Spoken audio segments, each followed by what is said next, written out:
இன்றைக்கி செவ்வாய்க்கிழமை டே 4. இன்றைக்கி நான் என்னெல்லாம் சமையல் பண்ணேன்னு பார்க்கலாமா? காலையில் டீயை போட்டுட்டு அடுப்பில் குடிக்கிறதுக்கு வெந்நி வச்சுட்டு அது கொதிக்கிற டைம்லேயே போய் தொளிச்சு கோலம் போட்டுட்டு வந்துட்டேன். ஒரு அடுப்பில் சோறு வேக போட்டுட்டு இன்னொரு அடுப்பில் சாம்பாருக்கு தேவையான பருப்பு, வெங்காயம், தக்காளி, வெள்ளைப்பூண்டு சேர்த்து குக்கரில் விசில் வச்சு இறக்கி வச்சுக்கிறேன். இன்றைக்கி முருங்கைக்காய், கத்திரிக்காய், கேரட் போட்டு சாம்பார் வச்சுருந்தேன்.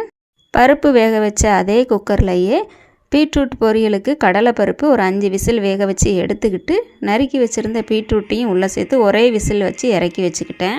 பொரியலுக்கு கடுகு, வெங்காயம், பச்சை மிளகா, ஏற்கனவே வேக வச்சது, தேங்காய் பூ சேர்த்து கிளறி இறக்கி வச்சுட்டேன். காலையில் உப்புமாவுக்கு 3 டம்ளர் ரவையை நல்லா வறுத்துட்டு ஆற வச்சுட்டு கடாயில் எண்ணெய், கடுகு, உளுந்தம்பருப்பு, வெங்காயம், பச்சை மிளகா, கருவேப்பிலை போட்டு தாளிச்சிட்டு 3 டம்ளர் ரவைக்கு 6 டம்ளர் தண்ணி, உப்பு சேர்த்து கொதிக்க வச்சேன்.